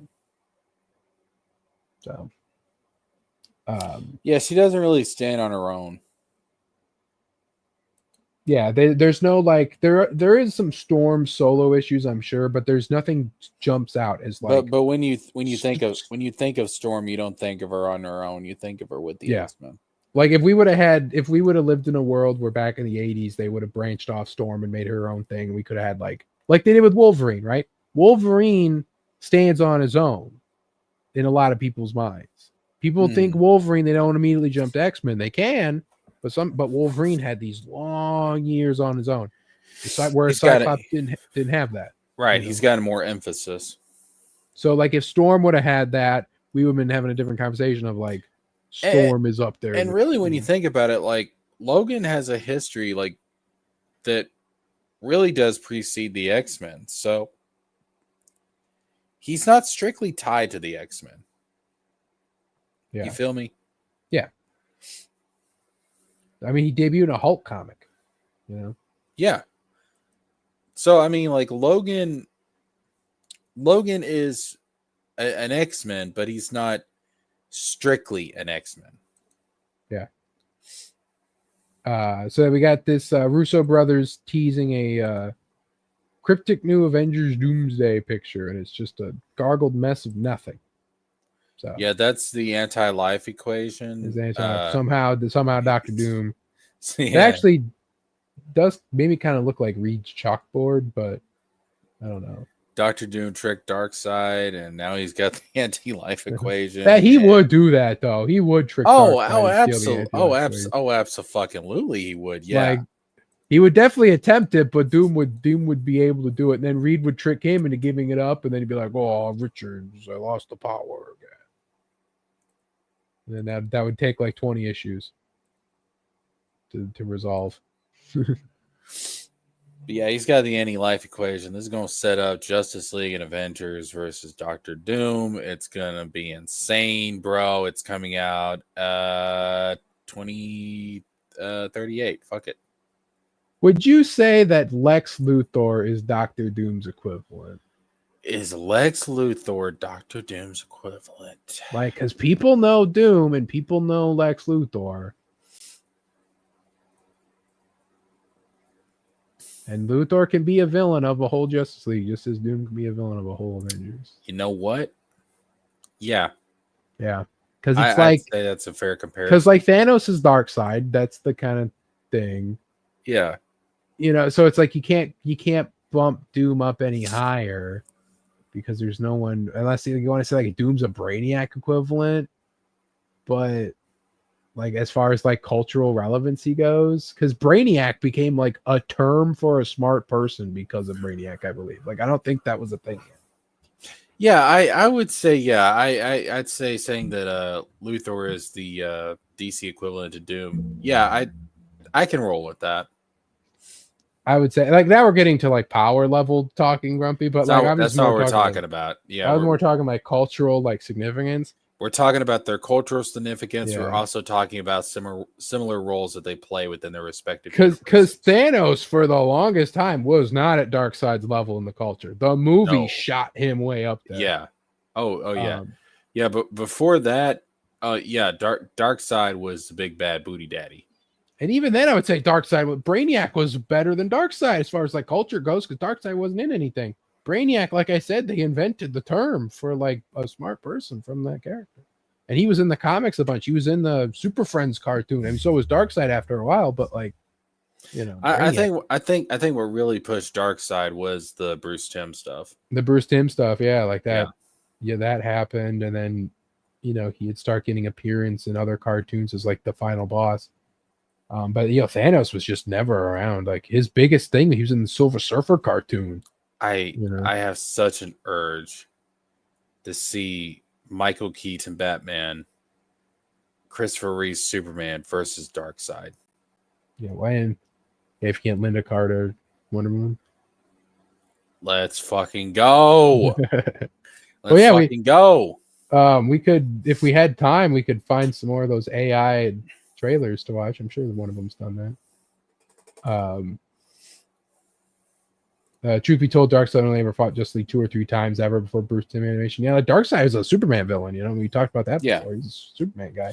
Yeah, before he was, but I think when you think of Darkseid now, you do think him as more Justice League level. Yeah. So, but anyway, then we also. I will say, like the whole thing about him being as more of a Superman villain, like even though he is considered a Justice League villain now. He still has like a particular rivalry with Superman. Yeah. Like Superman's the one that he singles out amongst the Justice League. Yeah, he's the guy who he can throw the most hands with. Yeah. So that original relationship and use of Darkseid, that's still retained in that sense. Yeah.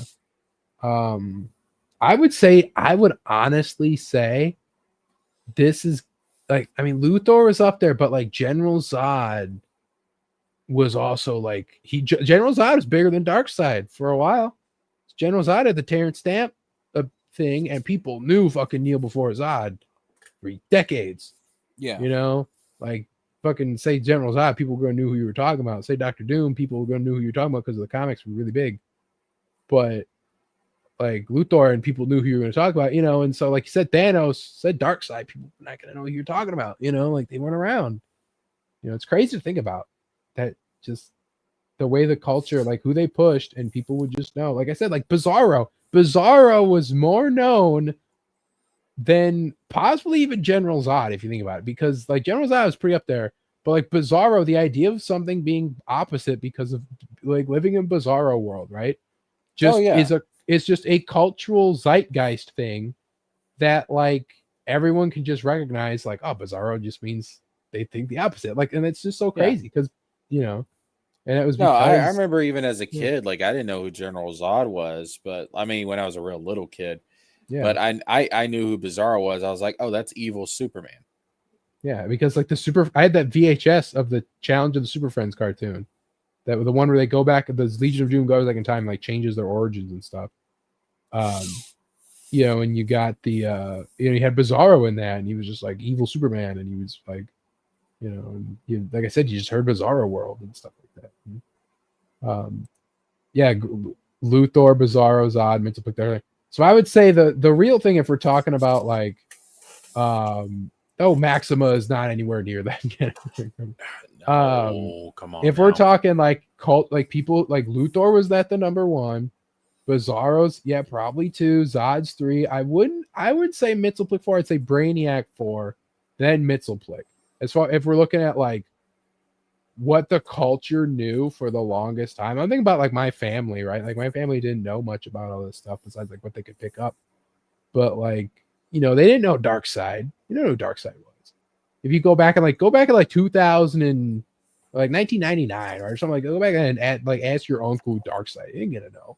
As General Zod is like, oh, that was the evil Superman guy. Darkseid, isn't that thing from that there Star Wars? Yeah, the Darkseid, like Star Wars, exactly. And then Brainiac, to be like, oh yeah, it's a real smart alien. Because you, like I said, like you kind of knew what Brainiac always been smart. But that's just interesting to think about. Same with Doctor Doom. Like people would know Doctor Doom, people would know Magneto. You know, they're not gonna know Thanos. Yeah, probably they'd know Galactus too. No. Thanos was not like a big thing. It was always Doom, Magneto. Obviously, Spider-Man's entire Rogues Gallery, pretty much. And then Doc Ock for sure. Doc Ock and Green Goblin. Yeah, I would say Venom too. That depends on. Yeah, I mean, yeah, depending on when you go back to, but yeah. But then Galactus was it? Fantastic Four was big, and that Galactus trilogy was also big. But as far as like the mainstream zeitgeist, I don't remember. At least when I was a kid growing up in the 90s, I don't remember seeing a ton of Galactus in mainstream. I guess. Besides, maybe it would just be like a memory, I guess, because he would appear in the comics a lot, but it's like I'm sure someone picked it up. But Silver Surfer, maybe more people. Yeah, now Silver Surfer, yes, and but he's not a villain though. Honestly, I would say I saw more of Red Skull than I did Galactus in the mainstream. Interesting. Yeah, I don't think about that.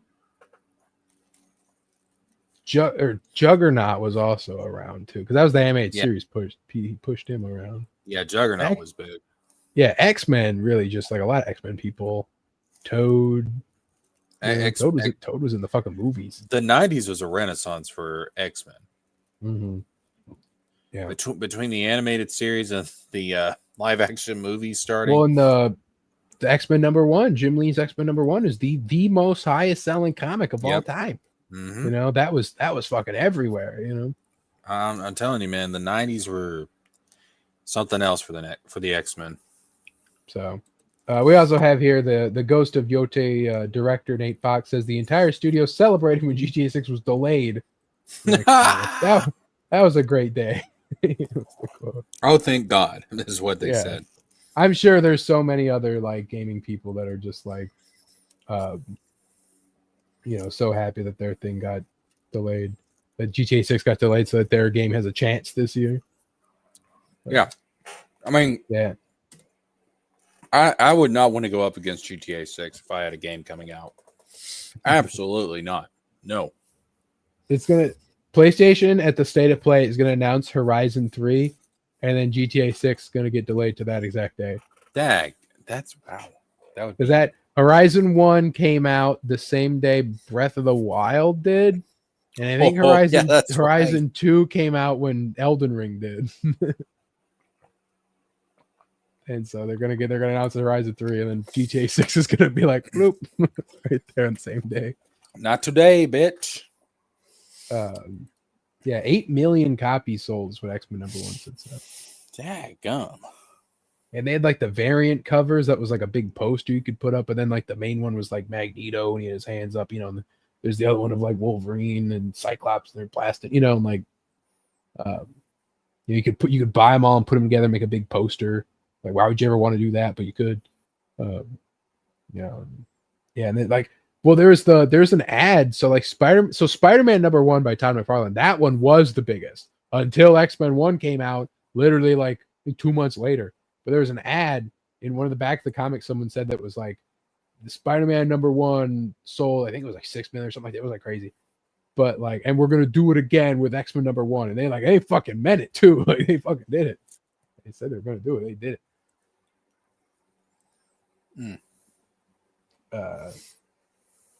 Yeah, and that will never have that in comics again. It's kind of like wrestling.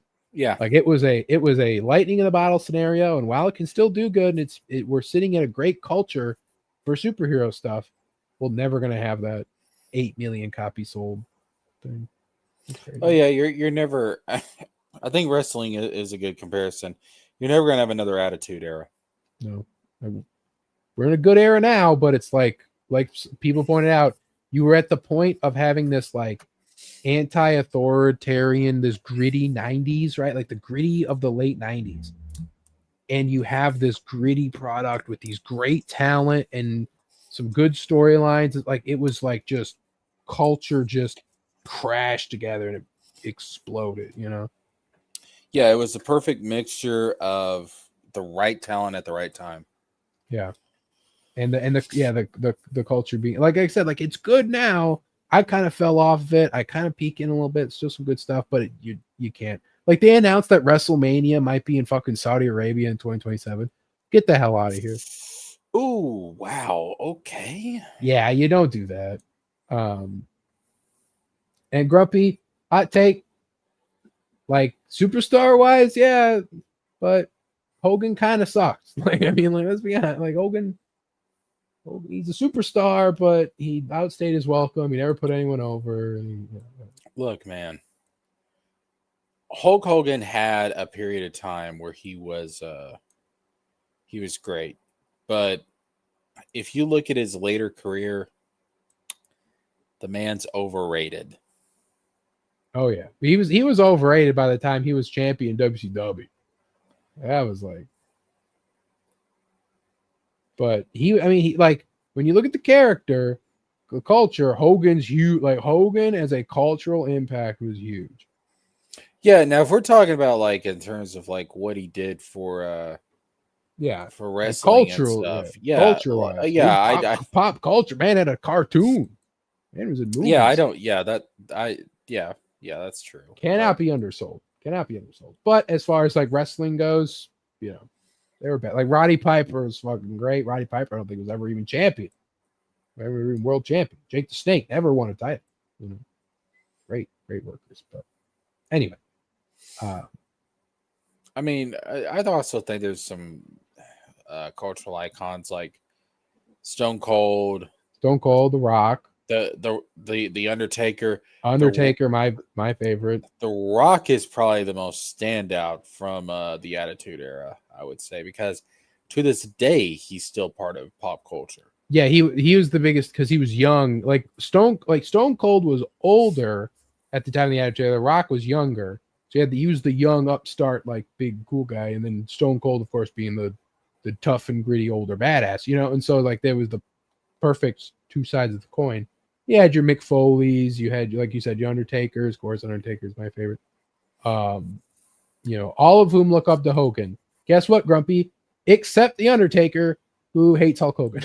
Because Hulk Hogan is a liar, and he lied about the Undertaker. Undertaker, literally the last word anyone ever said about Hulk Hogan was the Undertaker, who was burying him in a fucking podcast, and it was great.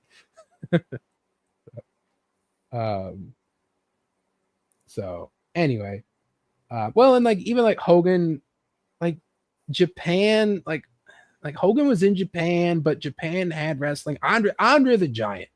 If you're gonna, it's a two-way. It's just like The Rock and Stone Cold, right? It's Andre the Giant and Hulk Hogan. It's a two-way street because Andre's huge Japan. Andre's in fucking Princess Bride. Like Andre the Giant literally was the larger than life. Like Andre made Hogan.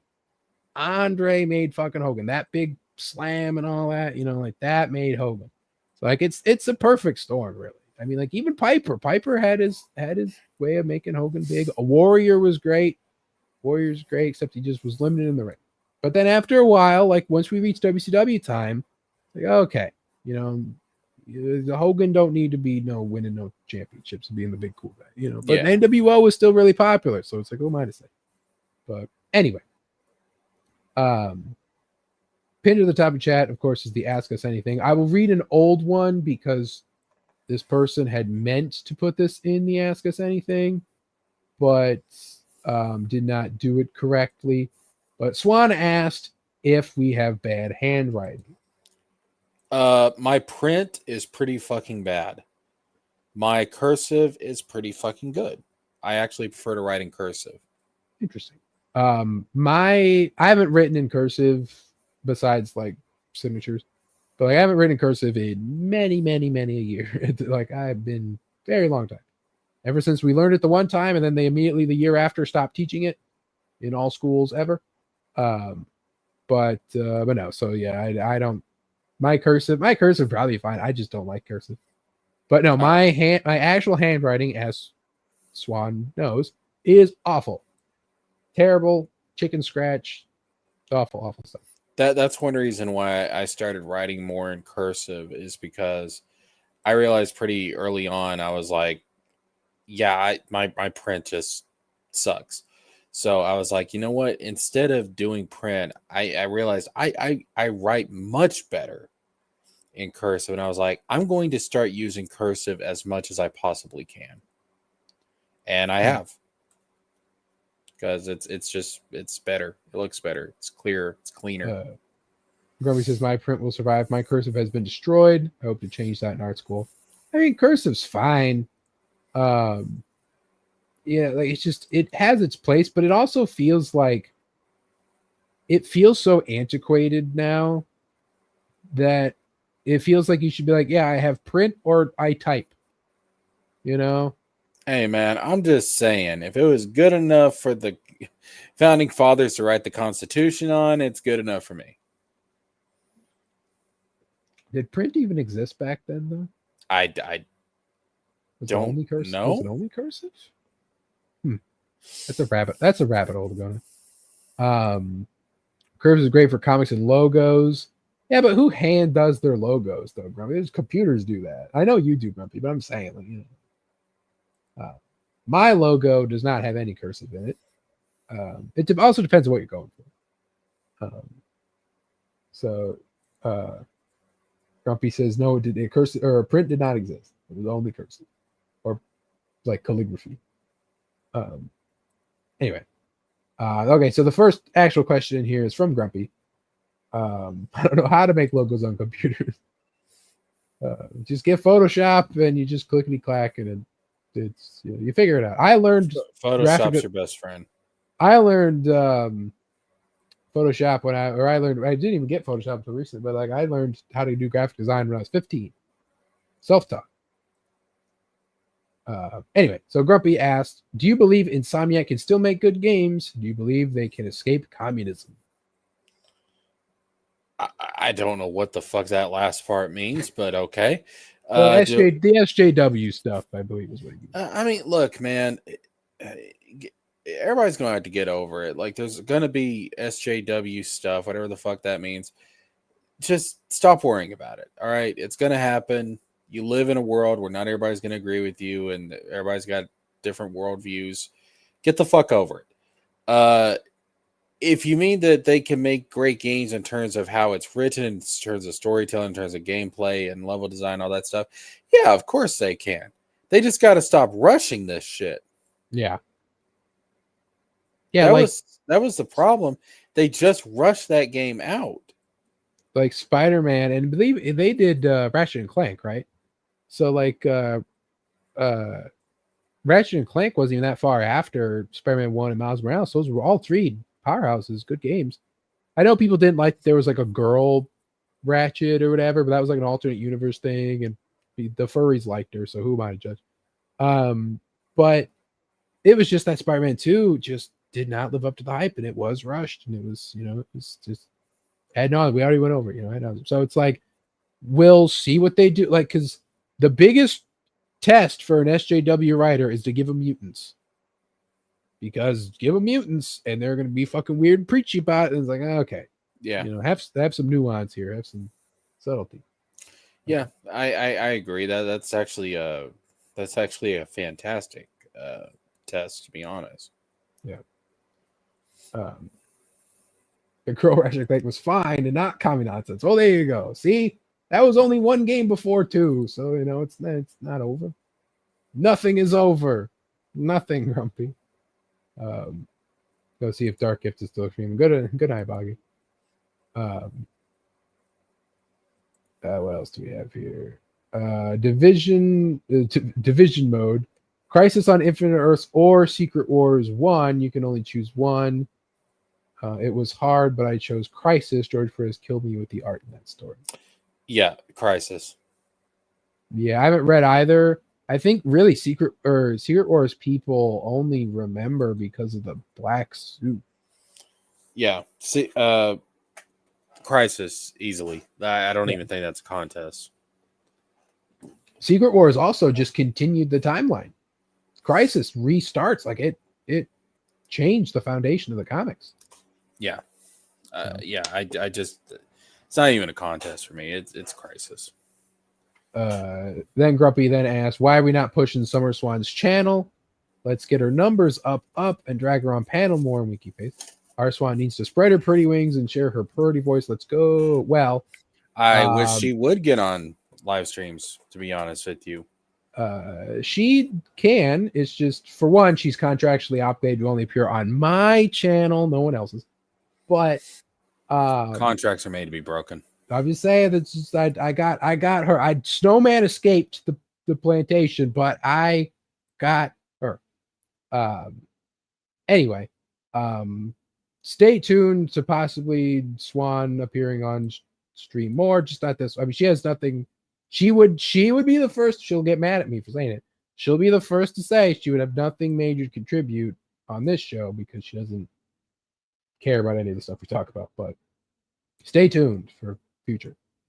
Then Grubby asked, if you had to put Angela in Crisis or Secret Wars, which would you put her in and which version? I'd put Spawn one in Crisis, I think. Not certain, but Lena. Well, I mean, like, Spawn Angela would have to go in Crisis on Infinite Earths because Spawn has crossed over with DC/Warner Brothers multiple times.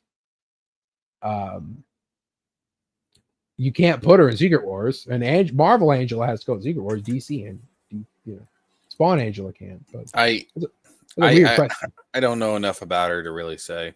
I mean, it's basically like asking, do you want a Marvel character to appear in a Marvel property or a DC property? Like, it's like, well, yeah. Like, it's going to pick the Marvel thing, and then, like I said, like, technically this WB character can appear in the DC thing. So anyway, do you think they will ever add Miss Thing to Marvel Rivals? Deep cut from Grumpy. Of course, there is a female thing with rock tits. But anyway, no, I doubt we're gonna see Miss Thing. We'll see her probably in her. I don't know how far they're gonna go. They have the license to really go for anybody. So he's doubling down. Where do you put Angela? Well, I guess Crisis, because Crisis is the better story. This is a weird question. It's a weird question. Will they do Miss Thing? Probably not. Could they? I mean, they can. They legally can. Yeah, they could. But you know what? I don't. They've done some unexpected shit, so maybe. Yeah, I just want to see how Marvel rivals with designer. Yeah, I mean, be interesting. Of course, it's a weird question. It's my job. It's the thing with tits. So, and she's bald. Use your imagination. Would either version of Songbird work in Marvel Rivals, either being hero or villain? So it'd be Songbird or Screaming Mimi. So I think Songbird's in Ultimate Alliance 2 as well, and she has the Screaming Mimi costume. But I think that's how you do it. You do Songbird as the character and Screaming Mimi is the alternate costume. I would give her rock hair as girl, but yeah, I mean, like, it's better than just having her be bald, just because it's also hard to tell if she's Thing or not. But yeah, so you do Songbird, because Songbird is being set up for the MCU possibly from Thunderbolts, so she will get her push soon enough. So there's that. Why did I start this? And then finally, Grumpy asks, Division Mode, which is the better villain, Galactus or Darkseid? All versions can be considered in use. Galactus or Darkseid? So we're not talking cultural. I mean, you can talk cultural, but general, we're looking at power level. We're looking at all that stuff. Darkseid. I'd say Darkseid as well, strictly because Galactus is a force of nature, not a villain. Yeah. Galactus can almost be seen as sympathetic in some regards. Yeah. Darkseid, no. Yeah, Darkseid. Yeah. If you're feeling sympathetic for Darkseid, please, for the love of God, for the love of all of us, go get some fucking help. Yeah. So no, I'd say Darkseid's the better villain because and even if we're looking at writing wise, like how to utilize, Galactus is so limited on what to do with him if you introduce him. Like if you're doing a story with Galactus, right? You can only do really one thing, and that's he's going to show up, he's going to try to eat the planet, someone's going to either get really super powerful and punch him, or they're going to convince him to leave or something. Darkseid, you can fucking throw hands with him. You can just fucking throw Batman fought fucking Darkseid by throwing hands in one of the cartoons. Like you can just throw fucking hands with Darkseid, or he can fucking blast you with fucking death lasers. Where you can have his whole army. You know, like there's a lot you can do with Darkseid. So Darkseid's better villain. Easy. He's got the army. He's a king. You know, Galactus is cool, but Galactus is just a guy with a weird helmet. So you can shrink Galactus and have him do other stuff. Modern writers forget that. But yeah, you know, it's just, but also just power level. Got the power cosmic. You know, it's like Hulk can punch him, but like Sentry could punch him, Thor could punch him, Iron Man could kind of punch him, but it's like Reed ain't punching him. It's like fucking he couldn't give a shit. Galactus is more useful than many remember, but Darkseid is better. Yeah, that's really it. You know, Darkseid is the better villain. I think that does it for this week on Wow Wednesday. Really, we got through everything. I've had a story set aside for Cynic that it's been there for a month. And he just is never here. Do it. I don't know what he's over there doing who knows what. You know, he's streaming with 800 people right now, the clown. So somebody's mad jelly. I'm not saying jelly. I'm just saying that he's over. I have this story that's made to hurt him. He's not here. So, And then Snowman keeps dodging me as well, and I got a story for him too. Oh, I know what the one for Cynic is. It's Narnia related, isn't it? Nope, not Narnia this time. Anyway, here's the link to where Cynic's at. You can go over there and spam the wizard emojis or wows or stars or whatever you want to do in there. And we'll have a raid of exactly 3 people. Nice. We'll show them. We'll show them. We will. Where was it? Roygen, I did not have 3,000 viewers on stream. That was you dreamt that. That never happened. I need the Jonathan Frakes clip. Like, made it up. Never happened. That shit was wild back in the day. It never happened. It's fiction. That show used to scare me sometimes. I'll admit. I was like, no, Commander Riker, why you got to be this way? Why you got to be scary? Why you got to be scary? And I didn't know him as because I didn't watch all that. So he was the creepy guy from Fact or Fiction or whatever. So, Where's Jean-Luc Picard? Where you at? so You got him hide just back there. The 3,000 streams, It's false. No way. Not this time. We created it. Not this time. No, not this time. It's totally made up. Pure fiction. It's fiction. It's fiction. We made it up. We made this one up. It's a made-up tale. It's a total fabrication. It never happened. It never happened. This one was invented by a writer. Not this time. It never happened. It's false. It never happened. It's a fake. It's fiction. It's an urban legend that never happened. No way. We got you. Not a chance. Not this time. It never happened. It never happened. We made this one up. It's fiction. We made up this one. We made it up. Not this time. Wrong. Not this time. Not this time. You're wrong. Not this time. It just has a fucking troll face every time he says this shit. Yeah, it's just like his smug face when he says it. It's just like, you dumb motherfuckers. You fell for it. It's like, God, Gotcha, shit. gotcha, bitch. Yeah. Oh, shit. So anyway, thanks everyone for coming. Thank you, Jessica, for being here once again. You are welcome, sir. Thank you, Grumpy, for being here and providing us with the questions. Thank you, Roygen, for being here since really the beginning. Thank you, Swan, for listening while you're driving. Thank you, Baki, for popping on. Thank you, Ruby King, popped on for a second. And I think that was it of everybody that was on in the chat. So yeah, we will be. Oh, I will say that I was thinking of maybe streaming Saturday night late, because we might be able to stream Angela, and then if we're not able to select her, we can show off Jean and Blade or whatever. But I'm not sure because after work is difficult. So who knows? If not, none of you.